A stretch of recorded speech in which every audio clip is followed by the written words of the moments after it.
अस्सलाम वालेकुम। I hope everyone is fine. इस वीडियो के अंदर हम डिस्कस करेंगे इजी प्रोजेक्ट्स के बारे में जो CS 619 के अंदर इस सेशन के अंदर आप चूज़ कर सकते हैं।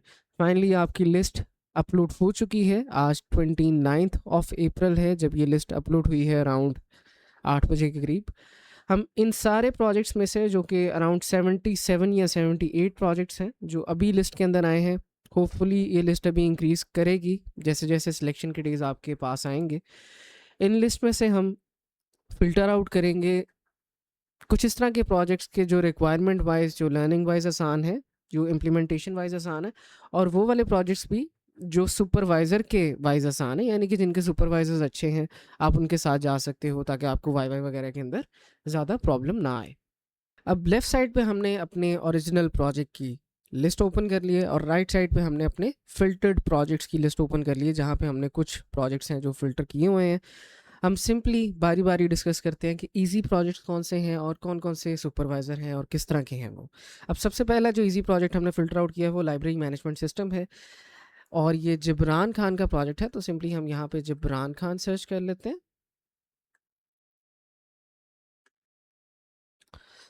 अब ये प्रोजेक्ट इजी फ़िल्टर क्यों किया है? First of all, library management system एक कॉमन सिस्टम है जो काफ़ी अरसे से, काफ़ी सालों से बनता आ रहा है। एक इसका रीज़न ये है। दूसरा रीज़न ये है कि ये कंपैरेटिवली, अगर आप बाकी प्रोजेक्ट्स के साथ इसको कंपेयर करो, तो इसका CRUD का जो ऑपरेशंस हैं या फंक्शंस हैं वो बेसिक है। बेसिक से मतलब होता है कि इसकी पूरी एप्लीकेशन के अंदर आपने डेटाबेस से ही रिलेटेड सारा काम करना है। आपने कुछ रिकॉर्ड्स को बनाना है, कुछ रिकॉर्ड्स को अपडेट करना है, कुछ को डिलीट करना है और कुछ को रीड करना है। Simple database stuff. और तीसरी रीज़न ये है कि जनाब ये PHP के अंदर आप सिंपली बना सकते हो। तो आपको लॉजिकल लेवल पे बैकएंड के ऊपर सिर्फ PHP सीखने की ज़रूरत है और फ्रंट एंड के ऊपर आप HTML CSS भी अगर सीख लोगे तो that would be enough for this project. हाँ, थोड़ा सा लेंथी है प्रोजेक्ट, इसकी रिक्वायरमेंट 18 है, लेकिन ये इजी प्रोजेक्ट ही है। और कमिंग टू दिस सुपरवाइज़र, ये सुपरवाइज़र मूडी हैं, ये आपसे सवाल जवाब पूछते हैं लेकिन आपको पास भी कर देते हैं। तो बुरे सुपरवाइज़र नहीं है, जानबूझ के आपको तंग नहीं करते। अब नेक्स्ट प्रोजेक्ट जो है वो वर्दा फ़याज़ का है। तो वर्दा फ़याज़ यहाँ पे सर्च कर लेते हैं। अब वर्दा फ़याज़ का जो ये प्रोजेक्ट है ये है online food ordering and delivery system. ये ईज़ी इस वजह से है क्योंकि फ़र्स्ट ऑफ़ ऑल इसके अंदर सिर्फ 11 रिक्वायरमेंट हैं, छोटा प्रोजेक्ट है। दूसरा ये भी कि ये टीचर अच्छी हैं, अगेन ये आपसे वाइवा में क्वेश्चंस करती हैं, लेकिन लेट्स से अगर आप अपना स्टैक वगैरह चेंज करना चाहते हो तो ये आपको अलाउ कर देते हैं। जिस तरह इन्होंने नीचे भी लिखा हुआ है कि मंथ स्टैक को भी आप चूज़ कर सकते हो, अदरवाइज़ आप PHP के अंदर भी कर सकते हो। और आई होप कि अगर आप इनको ईमेल करो तो ये आपको और भी कोई स्टैक वगैरह अलॉट कर देंगे। पिछले सेशंस के अंदर इनका एक प्रोजेक्ट था ऑनलाइन ज्वेलरी सिस्टम, उसके अंदर भी आई थिंक जैसे ये वाला प्रोजेक्ट है इनका, इसके अंदर भी इन लोगों ने, इस सुपरवाइज़र ने कुछ बच्चों को वर्डप्रेस के अंदर भी ये प्रोजेक्ट बनाने के लिए अलॉट कर दिया था। तो आप टीचर से पूछ के अपने स्टैक को भी चेंज कर सकते हो अगर आप करना चाहो। फिर नेक्स्ट प्रोजेक्ट आपके पास आ जाता है प्रिजन मैनेजमेंट सिस्टम।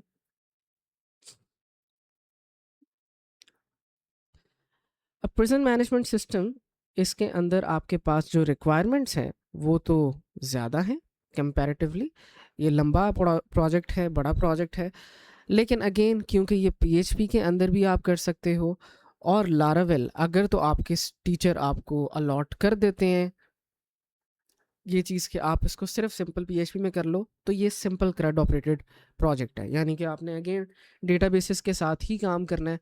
आपने यूज़र ऑथ बनानी है जिसमें एक एडमिन होगा, एक जेलर होगा, उन दोनों का पैनल होगा और बेसिकली रिकॉर्ड्स ही हैं जो डेटाबेसेस के अंदर चेंज हो रहे होंगे। और ये प्रोजेक्ट थोड़ा सा लेंथी है। यहाँ पे आपको अराउंड 12 रिक्वायरमेंट्स हैं जो नज़र आ रही हैं, लेकिन ये 3-3 रिक्वायरमेंट एक ही लाइन में लिखी हैं, तो ये थोड़ा-सा लेंथी हो सकता है। लेकिन अगर डिफ़िकल्टी वाइज़ देखें तो ये सिंपल CRUD ऑपरेटेड प्रोजेक्ट है, आसान है। Next, charity management system. अब चैरिटी मैनेजमेंट सिस्टम जो है ये आपका अमारा रशीद का प्रोजेक्ट है। ये सुपरवाइज़र मूडी हैं, कभी-कभार ये अच्छा बिहेव करती हैं, कभी-कभार ये थोड़ा स्ट्रिक्ट बिहेव करती हैं।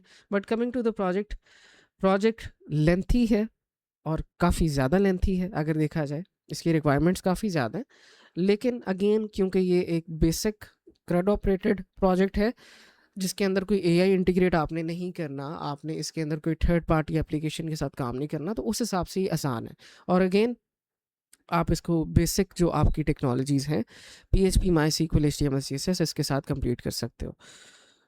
तो कुछ प्रोजेक्ट्स होंगे जो आसान होंगे, लेकिन वो लेंथी हो सकते हैं, तो ये चीज़ आपने ज़हन में रखनी है कि आप ट्राई सिलेक्शन के अंदर यही करें कि आसान और शॉर्ट प्रोजेक्ट को सिलेक्ट करें, लेकिन इन केस अगर आप नहीं कर पाओ, तो आप ये वाले प्रोजेक्ट्स के साथ जा सकते हो।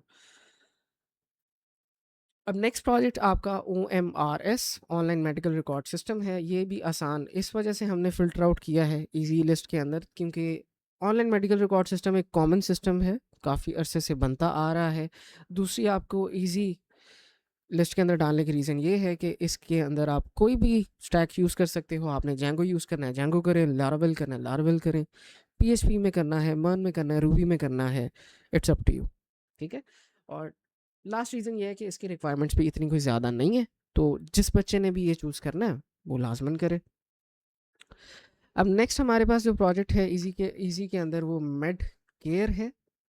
अब लास्ट सेशन के अंदर आपके पास एक प्रोजेक्ट आया था MMGC, वो भी इसी से काफ़ी रिलेटेड था। अगर हम सर्च भी करें MMGC, तो इसके अंदर भी आपने पेशेंट मैनेजमेंट सिस्टम करना था आपके पास। इसमें भी डॉक्टर्स भी थे आपके पास, इसमें एडमिन्स भी थे। ठीक है, तो ये सारी चीज़ें इसमें भी थी, लास्ट प्रोजेक्ट के अंदर भी इसी के सिमिलर ये काफ़ी प्रोजेक्ट है, जिसके अंदर आपके पास रिक्वायरमेंट्स तो काफ़ी ज़्यादा हैं। Obviously it is a lengthy project, लेकिन again basic CRUD operated project है।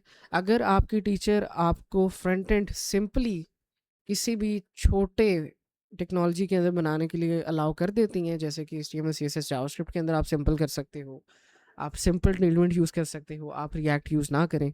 ठीक है, तो देन उस केस के अंदर ये इजी प्रोजेक्ट है। वैसे ये लेंथी है, लेकिन अगेन क्योंकि ये स्टैंडर्ड क्रड है, आपने मोस्ट ऑफ द टाइम इसमें भी डेटाबेस के साथ ही काम करना है। आपने कोई थर्ड पार्टी एप्लीकेशन या API के साथ इसमें काम नहीं करना। अब नेक्स्ट आ जाते हैं NGO चैरिटी मैनेजमेंट सिस्टम के अंदर। अब ये प्रोजेक्ट भी आसान इस वजह से है कि क्योंकि इसकी रिक्वायरमेंट्स कम है, लेकिन आई वुड सजेस्ट कि आप ये प्रोजेक्ट PHP के अंदर ही करें। अगर आप बिगनर हो तो C# के अंदर ASP.NET के अंदर जाने की आपको ज़रूरत नहीं है। आपको काफ़ी ज़्यादा चीज़ें हैं जो सीखनी पड़ती हैं रिलेटिवली। अगर आप PHP के साथ जाओ, आप पाइथन फ्लास्क, पाइथन जैंगो के साथ जाओ, तो वो आपको आसान रहता। तो ये वाले प्रोजेक्ट को भी आप चूज़ कर सकते हैं। अगेन इस प्रोजेक्ट के सुपरवाइज़र हैं कैसे शबीर। अब नेक्स्ट प्रोजेक्ट जो है वो गुलाम अब्बास का है। ये आपके सुपरवाइज़र बहुत अच्छे हैं, आप इनके साथ जाएंगे तो आपको वाइवा के अंदर होपफुली कोई भी मसला नहीं आएगा। अब इनका जो प्रोजेक्ट है वो है ऑनलाइन यूटिलिटी स्टोर मैनेजमेंट। अब ये प्रोजेक्ट इजी होने की रीज़न भी अगेन यही है कि एक तो इसकी रिक्वायरमेंट्स बहुत कम है, ठीक है, छोटा प्रोजेक्ट है। दूसरा इनके सुपरवाइज़र भी अच्छे हैं, और ये आपको लास्टली ये भी अलाउ कर रहे हैं कि आप अपने टेक स्टैक को चेंज कर सकते हो। अब नेक्स्ट प्रोजेक्ट की तरफ चलते हैं जनाब।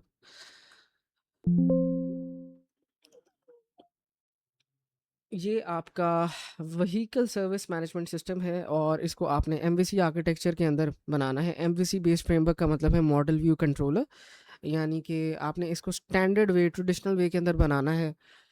इसको आप सिंपल लफ्ज़ों में मोनोलिथ आर्किटेक्चर भी कहते हो। तो अब यहाँ पे MVC फ्रेमवर्क होने का मतलब ये है कि आप इसको लारावेल में बना सकते हो, आप इसको ASP.NET के अंदर बना सकते हो, आप इसको PHP के अंदर कस्टम फ्रेमवर्क बना के भी बना सकते हो। अब जेंगो एक ऑप्शन है, हो सकता है आपके सर आपको अलाउ कर दे पाइथन जेंगो के साथ, लेकिन वो MVVT आर्किटेक्चर है, उसके ऊपर बेस करता है। तो ये इजी होने की रीज़न ये है कि आपके प्रोजेक्ट की एक तो रिक्वायरमेंट्स कम है, दूसरा आपके सर आपको अलाउ कर रहे हैं कि आप कोई भी फ्रेमवर्क यूज़ कर सकते हो। लेकिन कीप दिस इन माइंड कि यहाँ पे फ्रेमवर्क की बात हो रही है, यहाँ पे बेसिक एक लैंग्वेज की बात नहीं हो रही है। अगर आपको सर अलाउ कर देते हैं PHP में सिंपल बनाने में, तो बहुत अच्छा हो जाएगा। अदरवाइज़ ये प्रोजेक्ट आसान है, रिक्वायरमेंट्स कम है, बेसिक क्रड है, स्टैंडर्ड क्रड है। अब नेक्स्ट प्रोजेक्ट पे चले जाते हैं, फैशन हब एप्लीकेशन।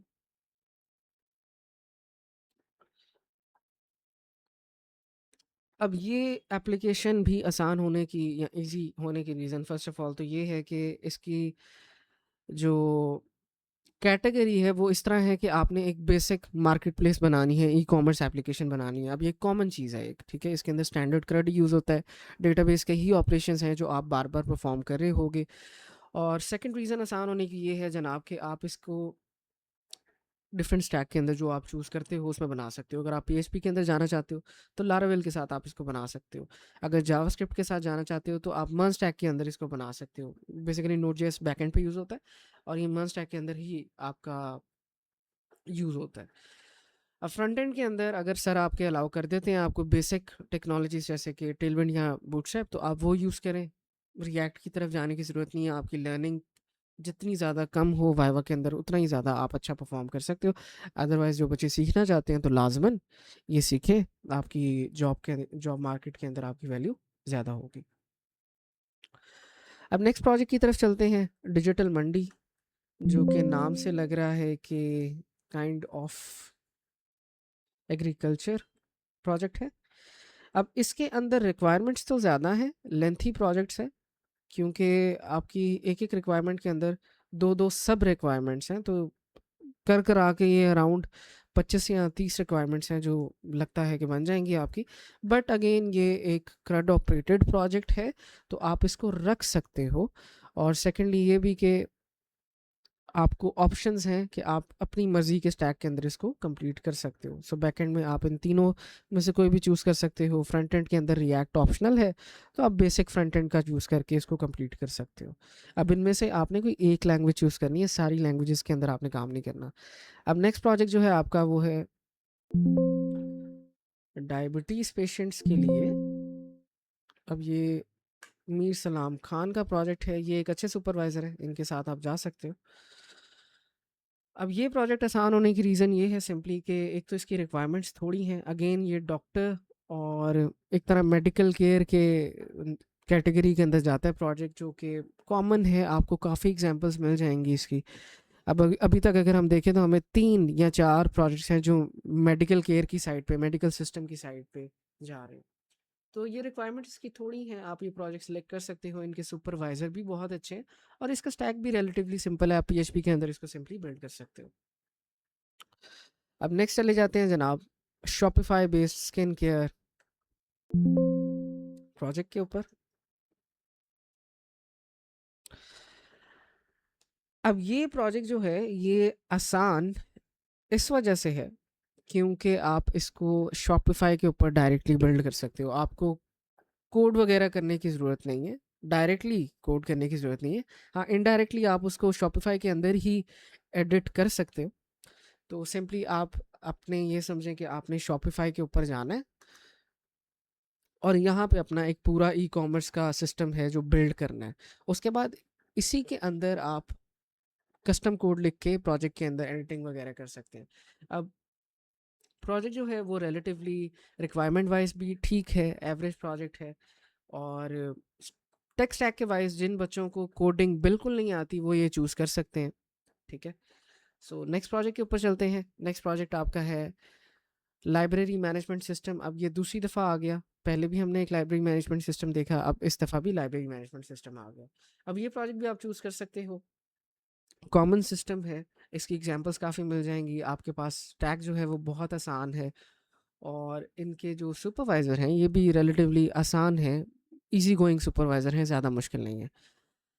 अब ये थे जनाब आपके इजी वेब प्रोजेक्ट्स। अब जो बच्चे वेब के प्रोजेक्ट्स रखना चाहते हैं उनके लिए ये प्रायोरिटी वो रख सकते हैं टॉप पे। बाकी जितने भी प्रोजेक्ट्स हैं उनके अंदर रिलेटिवली आपका स्टैक भी टफ है, उनकी जो रिक्वायरमेंट्स हैं वो भी कुछ इस तरह की हैं कि आपको डिफरेंट थर्ड पार्टी एप्लीकेशंस के साथ भी काम करना पड़ सकता है, सिर्फ आपने डेटाबेसेस के साथ CRUD ऑपरेट नहीं करना, ठीक है। अब जिस तरह हमारे पास ये डिफरेंट प्रोजेक्ट्स हैं जिसके अंदर आपने CRUD भी यूज़ करना है और ऑक्शन लॉजिक वगैरह भी डालने हैं, लेकिन कुछ प्रोजेक्ट इस तरह के भी हैं जो मुश्किल हैं लेकिन उनके सुपरवाइज़र आसान है। ये हम लास्ट के अंदर डिस्कस करेंगे कि इजी गोइंग सुपरवाइजर्स कौन से। अब नेक्स्ट चलते हैं आपकी मोबाइल की लिस्ट के ऊपर। अब मोबाइल के अंदर रिलेटिवली इस दफ़ा कोई भी आसान प्रोजेक्ट आया नहीं है, ठीक है। अब आसान प्रोजेक्ट आने से मुराद ये है कि आपके सुपरवाइजर्स तो अच्छे हैं मोबाइल डेवलपमेंट के प्रोजेक्ट के अंदर कुछ, लेकिन अगर आप रिक्वायरमेंट वाइज पूछोगे तो आपके प्रोजेक्ट्स की रिक्वायरमेंट के हिसाब से आपके प्रोजेक्ट्स मुश्किल ही हैं। एटलीस्ट मेरे नज़दीक कोई भी इस तरह का बच्चा जो बिगनर है, वो मोबाइल डेवलपमेंट का प्रोजेक्ट तो इस सेशन में ना ही रखे। उसकी एक रीज़न तो ये है कि आपके पास इसके लिए अच्छा सिस्टम होना चाहिए। कम से कम आपके पास 16 जीबी रैम हो, आपके पास अच्छा सिस्टम हो जिसके ऊपर एंड्रॉयड स्टूडियो चल जाए, आपका एमुलेटर चल जाए और प्रोजेक्ट रन करने के अंदर भी आपको कोई मसला ना आए। ठीक है, तो एक तो सिस्टम अच्छा चाहिए, दूसरा आपको इसके लिए चीज़ें बहुत ज़्यादा सीखनी पड़ती हैं। एंड्रॉयड डेवलपमेंट के लिए आपने जावा सीखनी होगी, आपको एंड्रॉयड स्टूडियो चलाना आना चाहिए। अगर थोड़ा सा इजी वे में जाना है तो आप कॉटलिन के साथ जेटपैक कंपोज सीख सकते हो। अगर उससे भी आसान में जाना है, अगर आपके सर आपको अलाउ कर दें, तो आप फ्लटर या रिएक्ट नेटिव सीख सकते हो। इसके अलावा आपके पास हॉटवायर नेटिव है, उसका ऑप्शन है। जो बच्चे पीएचपी जिनको आती है, वो पीएचपी नेटिव एक नया फ्रेमवर्क है, उसको सीख के भी बना सकते हैं एप्लीकेशंस, अगर उनके सर उनको अलाउ करते हैं। लेकिन जिस तरह यहाँ पे रिक्वायरमेंट्स और टेक्नोलॉजीज़ बताई गई हैं, I would not personally recommend कि आप मोबाइल डेवलपमेंट के प्रोजेक्ट्स को रखें अगर आप बिगनर हैं।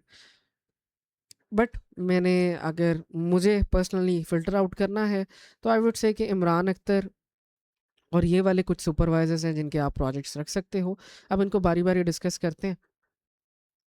पहला प्रोजेक्ट है आपका मोबाइल एसेसरी प्रोजेक्ट। ये फ़िल्टर आउट करने की रीज़न सिंपल ये थी कि ये एक CRUD ऑपरेटेड प्रोजेक्ट है। अगेन आपने इसको डेटाबेस के साथ ही ज़्यादातर काम करना है। इसकी रिक्वायरमेंट ज़्यादा है, लेकिन मोस्टली डेटाबेस के साथ आप काम कर रहे हो। जो बेसिक स्टफ़ आप करते हो कि आपने डेटा क्रिएट किया, अपडेट किया, डिलीट किया, यही सारे काम आप कर रहे होगे। और इसको अगर आप लेट से कॉटलिन और जेटपैक कंपोज के अंदर बनाते हो, तो आई वुड से कि आप इसको कर सकते हो। अगेन इसके सुपरवाइज़र जो हैं वो भी अच्छे हैं, कोऑपरेटिव हैं, वाइवा के अंदर आपको तंग नहीं करते। फिर नेक्स्ट प्रोजेक्ट है आपका सईद नासिर का। ये सुपरवाइज़र तो बहुत अच्छे हैं। आपको ये अगर अपना आप स्टैक चेंज करना चाहो तो आपको वो भी अलाउ कर देते हैं। ऑल्दो इन्होंने इस दफ़ा पहले ही लिखा हुआ है कि आप इसको फ्लटर वगैरह के अंदर बना सकते हो। तो ये वाला प्रोजेक्ट भी आप चूज़ कर सकते हो अगर आपने मोबाइल डेवलपमेंट के अंदर जाना है। एंड आई वुड सजेस्ट कि आप इसको फ्लटर के अंदर करें। कंपैरेटिवली ये एंड्रॉयड जो नेटिव है जावा और कॉटलिन उनसे आसान है। अब रिक्वायरमेंट इसकी ज़्यादा है जनाब, 45 रिक्वायरमेंट्स हैं इसकी। लेकिन प्रोजेक्ट जो है उसका सुपरवाइज़र अच्छा है, आपके उस टैग की इसने अवेलेबिलिटी दी है, तो जिनको शौक है वो ये सीख सकते हैं। अब नेक्स्ट प्रोजेक्ट आपका आ जाता है हिना रफ़ीक का। अब ये वाला प्रोजेक्ट आपने इस वजह से नहीं करना क्योंकि इसके अंदर साइकिट-लर्न और पाइथन की इंटीग्रेशन है, यानी कि एआई मॉडल्स वगैरह या मशीन लर्निंग का काम इसके अंदर होगा। तो आप ये ना ही करो तो बेहतर है, लेंथी हो जाएगा बहुत ज़्यादा। इसके अंदर रिक्वायरमेंट्स तो यहाँ थोड़ी हैं, लेकिन ये काम बहुत लंबा है। अब फ्लो क्या होगा? फ्लो सिंपली ये होगा कि आपने पहले केगल से डेटा सेट उठाना है, फिर उस डेटा सेट के ज़रिए एक पाइथन का मॉडल बनाना है। उसके लिए आपको मशीन लर्निंग की या डीप लर्निंग की, डिपेंडिंग अपॉन जैसी भी रिक्वायरमेंट है उसके हिसाब से आपकी स्किल्स होनी चाहिए। फिर उस मॉडल को आपने इंटीग्रेट करना है अपने एंड्रॉयड प्रोजेक्ट के अंदर। और कीप दिस इन माइंड कि आप इस केस के अंदर जहाँ पे आपने एआई मॉडल्स इंटीग्रेट कराने हैं किसी भी मोबाइल एप्लीकेशन के अंदर, तो आप उसको नेटिव एंड्रॉयड एप्लीकेशन के साथ ही इंटीग्रेट कराओगे, यानी कि जावा या कॉटलिन के साथ आप जाओगे। आप फ्लटर रिएक्ट नेटिव के साथ नहीं जा सकते, आपके मॉडल्स इतनी अच्छी तरीके से इंटीग्रेट नहीं करते उसके साथ। तो ये चीज़ आपने ज़हन में रखनी है। लेकिन बिसाइड ऑल दिस आपकी जो टीचर है वो अच्छी हैं, आपको वाइवा के अंदर तंग नहीं करती। अगेन नेक्स्ट जो है आपका बिलाल बिन उमर है सुपरवाइज़र। ये सुपरवाइज़र अच्छा है, लेकिन अगेन आपको यहाँ पे generative AI as a third party integrate करने के लिए कहा है। तो अगर शौक है आपको तो आप ये प्रोजेक्ट रखें। Otherwise I would not personally आपको मैं रिकमेंड नहीं करूँगा कि आप ये प्रोजेक्ट के साथ जाओ अगर आप बिगनर हो। आपने हगिंग फेस एपीआई का यूज़ करके एआई मॉडल को भी बनाना होगा, फिर उसको इंटीग्रेट करोगे, फिर एप्लीकेशन बनाओगे, फिर फायरबेस का आप यूज़ करोगे। And keep this in mind कि फायरबेस अब मोस्ट ऑफ द पार्ट्स उसके ऑथेंटिकेशन के अलावा, ऑथेंटिकेशन मतलब लॉगिन वगैरह के अलावा सारे पार्ट्स उसके पेड हो चुके हैं। तो इस तरह के प्रोजेक्ट्स को आप अवॉइड ही करें। अब आ जाते हैं जनाब आपके कुछ प्रोजेक्ट्स जो आपको, मैं तो पर्सनली कहूँगा कि बच्चे जो शौक़ रखते हैं इन चीज़ों का वो सीखें। ठीक है, आपको मैं लास्ट में ये प्रोजेक्ट एक आईओटी का दिखाऊँगा अभी, जो कि हमारा वीयू के एग्ज़िबिशन के लिए सेलेक्ट हुआ था। लेकिन अगर आप पैसे ज़्यादा ज़ाया नहीं करना चाहते, तो जो भी प्रोजेक्ट जिसके अंदर ये ESP32 या IoT लिखा है, आपने ये प्रोजेक्ट सेलेक्ट नहीं करना है। क्यों नहीं करना है? जो भी आईओटी बेस्ड प्रोजेक्ट होंगे उनके अंदर आपको हार्डवेयर लेना पड़ेगा। ये ESP32 एक माइक्रो कंट्रोलर प्रोसेसिंग चिप है। अगर मैं आपको दिखा भी दूँ ESP32, तो ये इस तरह की छोटी-छोटी चिप्स होती हैं जिनको आपको C++ के साथ प्रोग्राम करना पड़ता है। फिर आप इसके डेटाबेस को फायरबेस के अंदर रखोगे। फिर क्योंकि ये मोबाइल प्रोजेक्ट है तो आप इसकी मोबाइल एप्लीकेशन भी बनाओगे। तो 3 अलग-अलग चीज़ें आप कर रहे हो, तो इस चीज़ से बचें। ठीक है? आपको हार्डवेयर भी खरीदना पड़ेगा, फिर आप C++ भी सीख रहे हो, फिर आप एंड्रॉयड स्टूडियो पे भी काम कर रहे हो, फिर आप मोबाइल एप्लीकेशन भी बना रहे हो और उसके साथ आप गूगल मैप्स एपीआई का भी यूज़ कर रहे हो। और कीप दिस इन माइंड कि गूगल मैप्स एपीआई भी अब फ्री नहीं है टोटली। ठीक है? आपको काफ़ी चीज़ें इस पे सेटअप करनी पड़ती हैं। तो इस तरह के प्रोजेक्ट से आप बचो। लेकिन अगर आप सुपरवाइज़र की बात करो तो जनाब, सुपरवाइज़र इनके अच्छे हैं। हमारा प्रोजेक्ट लास्ट सेशन के अंदर जो अभी आपका करंट सेशन चल रहा है पिछले बच्चों का, उसके अंदर एग्जीबिशन के अंदर सेलेक्ट हुआ है। लास्ट के अंदर आपको मैं इसकी स्क्रीनशॉट्स वगैरह भी बारी बारी सारे सुपरवाइजर्स की दिखाऊंगा कि हर सुपरवाइज़र का वाइवा के अंदर किस तरह का रिस्पॉन्स है। अब नेक्स्ट आपके जो प्रोजेक्ट्स हैं वो रिलेटिवली मुश्किल हैं। हम पहले इस प्रोजेक्ट को निकाल लेते हैं। अब ये जो प्रोजेक्ट है इसके अंदर फंक्शनल रिक्वायरमेंट्स तो थोड़ी हैं, लेकिन हार्डवेयर लेवल की ऑक्यूपेंसी है। आपको हार्डवेयर खरीदना पड़ेगा, उसको प्रोग्राम करना पड़ेगा और मोबाइल एप्लीकेशन बना के फिर उसके साथ इंटीग्रेट करना पड़ेगा, जो कि मैं नहीं समझता कि अगर आप बिगनर हो बिल्कुल आप करो। आप अगर इसको बनाने पेड की तरफ भी जाओगे तो कम से कम भी इसका 40 से 50 हज़ार आपको पेड के अंदर प्रोजेक्ट मिलेगा। कुछ प्रोजेक्ट इस तरह के हैं जो हार्डवेयर वगैरह आपको खरीदना पड़ता है, तो रिलेटिवली उनकी कॉस्ट वगैरह ज़्यादा होती है। तो इस तरह के प्रोजेक्ट से बचें जितना बच सकते हैं। लेकिन जो बच्चे अगेन सीखना चाहते हैं वो लाजमी सीखें, कोई मसला नहीं है। अब नेक्स्ट आ जाते हैं जनाब आपके एक प्रोजेक्ट के बारे में कि जो smart package and subscription reminder project है। हो सकता है कि ये प्रोजेक्ट इतना मुश्किल ना हो, लेकिन जो इसकी टीचर है इससे आप तौबा ही करें। बहुत ज़्यादा तंग करने वाली टीचर है, जानबूझ के बच्चों को इसने फेल भी किया है काफ़ी रीज़न से, और लड़कियों को ये ज़्यादा तंग करती है। ठीक है, तो इससे दूर रहें, इसके प्रोजेक्ट से भी दूर रहें। अब लास्टली डिस्कस करते हैं जनाब आपके एआई रिलेटेड प्रोजेक्ट्स। अब एआई रिलेटेड जो भी प्रोजेक्ट्स होंगे वो आपके नॉर्मली मशीन लर्निंग के होंगे, डीप लर्निंग के होंगे, इ- और कैटेगरी वाइज आपको इसमें चैटबॉट्स बनाने को मिलेंगे। आपने इसके अंदर टेक्स्ट क्लासिफिकेशन करनी होगी और इमेज क्लासिफिकेशन करनी होगी।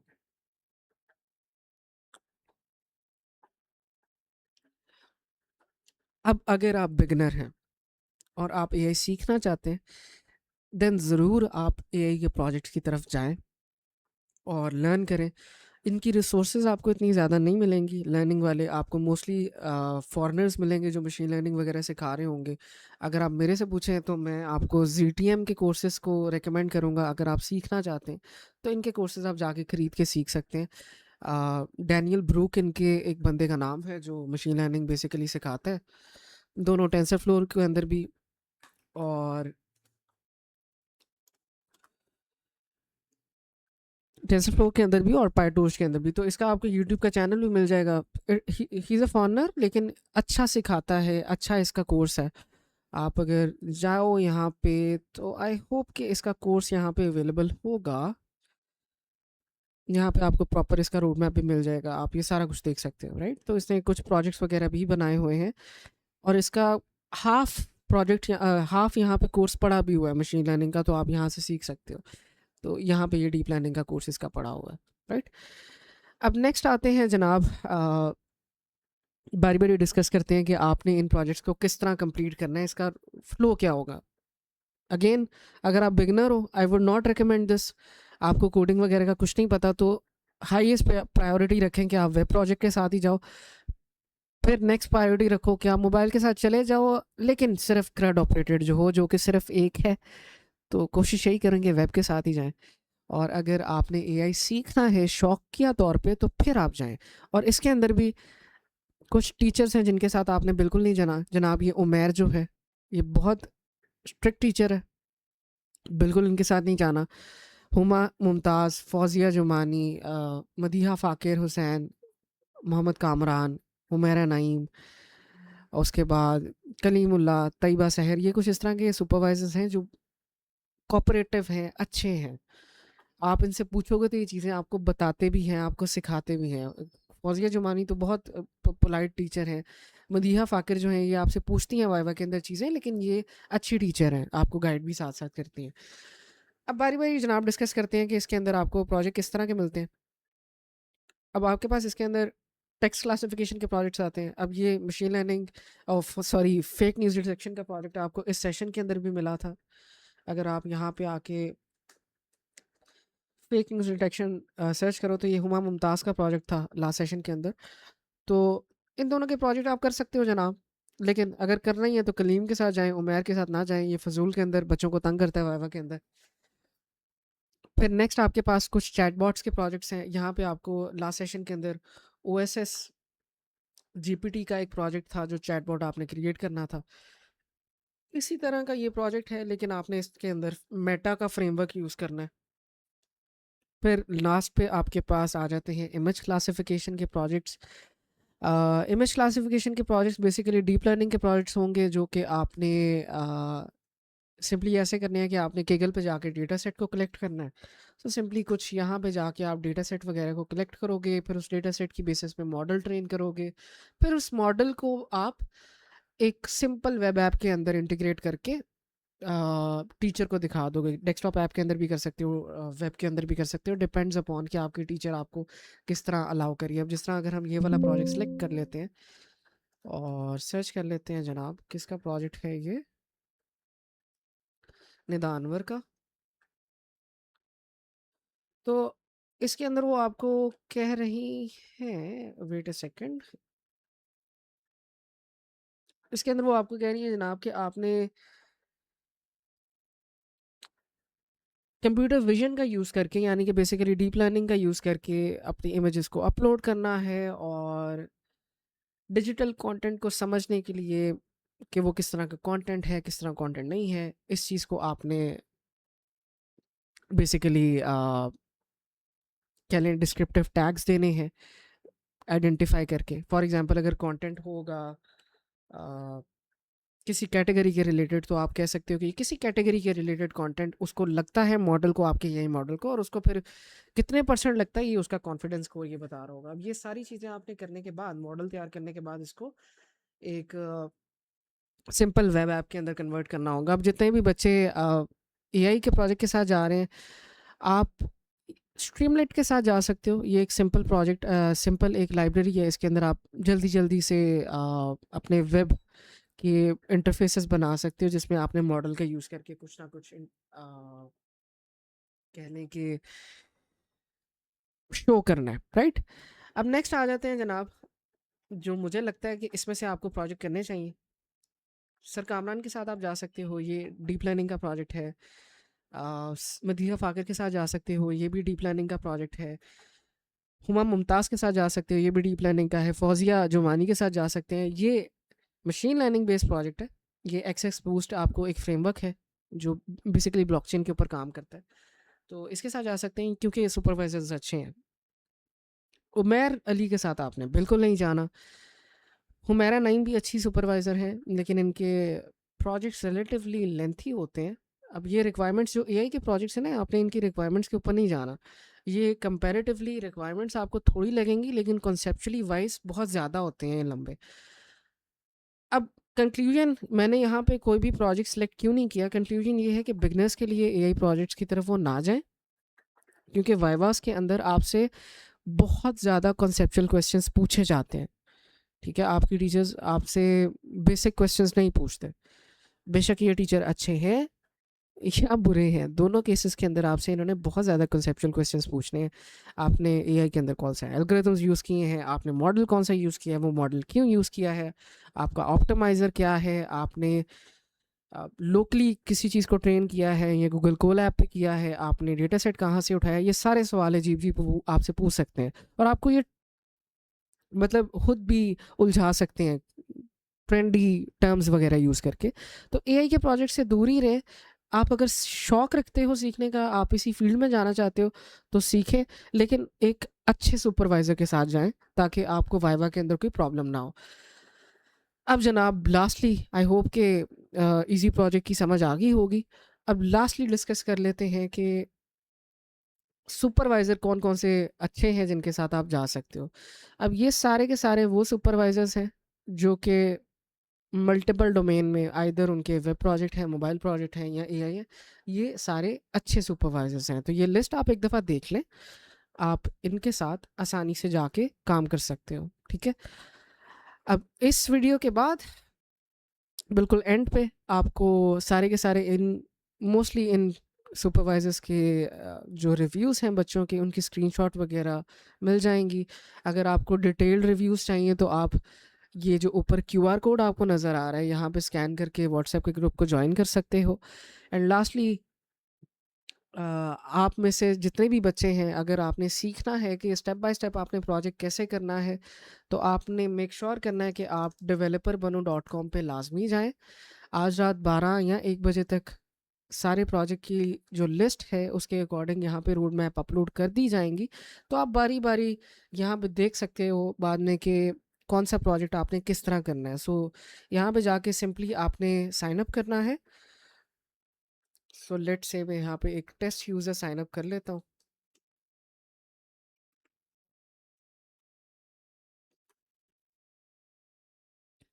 आपने जेंडर वगैरह अपना बताना है, यूनिवर्सिटी बतानी है, अपना जो भी आपका व्हाट्सएप का एक्टिव नंबर है वो बताना है क्योंकि आपने बाद में व्हाट्सएप के ग्रुप वगैरह को ज्वाइन करना है। तो यहाँ पे अपना सेमेस्टर वगैरह सेलेक्ट करें जो कि 7 होगा मोस्टली बच्चों का। अकाउंट को क्रिएट करें। जैसे ही अकाउंट क्रिएट हो जाएगा आपका, आप आ जाओगे अपने डैशबोर्ड के ऊपर और फिर आपने जाना है प्रोजेक्ट के सेक्शन के ऊपर। एज ऑफ राइट नाउ ये सारे पिछले सेशन के जो अभी सेशन चल रहा है बच्चों का उसके प्रोजेक्ट्स हैं, लेकिन 12-1 बजे तक 2 बजे तक आपके ये प्रोजेक्ट सारे अपडेट हो जाएंगे। आपके जो भी प्रोजेक्ट होंगे आपने उनकी डिटेल्स में जाना है और वन बाय वन आपको ये टेक्नोलॉजी रोड मैप मिल जाएगा। आप देख सकोगे कि आपने सबसे पहले उस प्रोजेक्ट के लिए क्या चीज़ सीखनी है, फिर उसके बाद क्या चीज़ सीखनी है। सो लर्न मोर पे जैसे क्लिक करोगे आपके पास यूट्यूब की डिफरेंट डिफरेंट प्लेलिस्ट वगैरह खुल जाएंगी। अब वो बच्चे जो फ्रंट एंड वगैरह सीखना चाहते हैं, पीएचपी का कोर्स करना चाहते हैं, इवन के पाइथन का भी कोर्स जो है हमने अपलोड कर दिया है चैनल के ऊपर, तो मेक श्योर कि आप चैनल के ऊपर जाएँ और यहाँ पे जाके हमारे डिफरेंट जो कोर्सेज़ हैं जो फ्री ऑफ कॉस्ट अवेलेबल हैं, जो बच्चे सीखना चाहते हैं वो जाके यहाँ पे सीख सकते हैं। अब जब आप अपना प्रोजेक्ट सेलेक्ट कर लोगे एलएमएस के ऊपर, तब आके आपने केयरफुली जॉइन के बटन को क्लिक कर देना है। जो भी प्रोजेक्ट आपने यहाँ से जॉइन किया होगा उसका व्हाट्सएप का ग्रुप आपको डैशबोर्ड के ऊपर आपके नज़र आ जाएगा, ठीक है। अब अगर आप जर्नल ग्रुप जो सा है किसी भी मतलब एक जर्नल CS619 के ग्रुप के अंदर आना चाहते हो तो सिंपली इसके होम पेज पे जाएं, आप बुक नाउ पे क्लिक करें। यहाँ पे डायरेक्टली आप मैसेज करके मुझे बता सकते हैं, मैं आपको ग्रुप के अंदर डाल लूँगा। और वो बच्चे जो पेड प्रोजेक्ट बनवाना चाहते हैं वो भी यहाँ पे आके बुक कर सकते हैं। आपको नंबर वीडियो के डिस्क्रिप्शन में भी मिल जाएगा, प्रोजेक्ट के ग्रुप के जो लिंक है वो भी डिस्क्रिप्शन के अंदर मिल जाएगी। अब आई थिंक ये वीडियो काफ़ी ऑलरेडी लंबी हो चुकी है, 32-33 मिनट की वीडियो हो गई है और आई थिंक कि मैंने आपको काफ़ी चीज़ें हैं जो बताने वाली वो बता दी है मेन मेन। अब वो बच्चे जो अच्छे से प्रोजेक्ट करना चाहते हैं वो लाजमी ग्रुप वगैरह को ज्वाइन करें, वो लाजमी प्लेटफॉर्म के ऊपर जाके यहाँ पे साइन अप करें। वो बच्चे जो पेड प्रोजेक्ट बनवाना चाहते हैं वो मेक श्योर करें कि नीचे दिए गए नंबर पे कांटेक्ट करके वो प्रोजेक्ट को अभी से बुक करवा सकते हैं। प्रोजेक्ट के चार्जेस डिपेंड करते हैं आपके प्रोजेक्ट की रिक्वायरमेंट पे। नॉर्मली जो चार्जेस हैं वो 22 के से 28 के तक जा सकते हैं, लेकिन अगर कोई भी प्रोजेक्ट आपका बहुत मुश्किल है या लेंथी है तो उसके चार्जेस आपके ज़्यादा भी हो सकते हैं, राइट। अब इन चार्जेस के अंदर आपकी वाइवा प्रिपरेशन वगैरह इंक्लूडेड है। आप सारे वाइवा के लेक्चर्स वगैरह जो पिछले बच्चों के हुए हैं आप चैनल पे जाके देख सकते हो, ताकि आपको श्योरिटी हो जाए कि हम किस तरह का पढ़ाते हैं किस तरह का नहीं पढ़ाते। पीएचपी के लेक्चर्स अवेलेबल हैं, यहाँ से आप गाइड ले सकते हैं। Everything is available on the channel and make sure कि अगर आपको ये वीडियो अच्छी लगी है तो आप चैनल को सब्सक्राइब करें और इस वीडियो को लाइक करें। इसी के साथ मुझे इजाज़त दें। अल्लाह हाफ़िज़।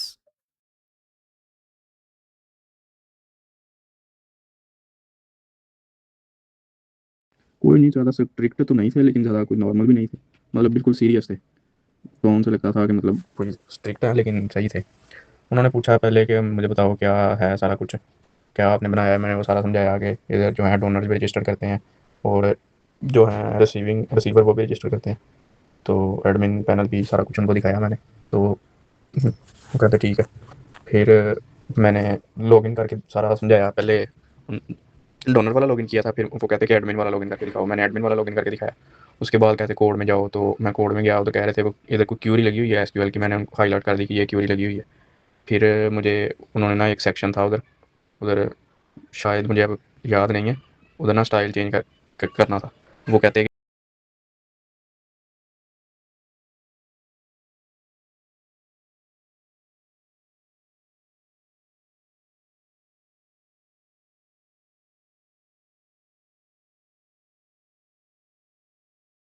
अस्सलाम वालेकुम सर। जी सर, वाइवा हुआ था। सबसे पहले मैम ने जो है कोड जो है उसको रन करके बोला कि आप इस कोड को रन करके दिखाएँ। उसके बाद उन्होंने पेशेंट की रजिस्ट्रेशन करवाई। उसके बाद उन्होंने जो डॉक्टर है उसकी रजिस्ट्रेशन करवाई। उसके बाद उन्होंने बोला कि डॉक्टर का जो डैशबोर्ड है, जो मुझे नज़र आ रहा है, उसका जो कोडिंग है वो मुझे दिखाएँ। फिर उन्होंने वो अंदर-अंदर से जो फ़ाइलों के नाम लिखे थे यूआरएल एस इस तरह के जो है ना, वो सर उनके बारे में पूछ रहे थे, वो मुझे नहीं पता था। या जेनुइनली सर कहते हैं कि आप ना फाइनल बहुत मुश्किल होना है, इसमें बिल्कुल पेचीदा जैसे जो आपने बनाई है ना, वो आपको पता हो कि आपने क्या बनाई है, ये सर ने बात की।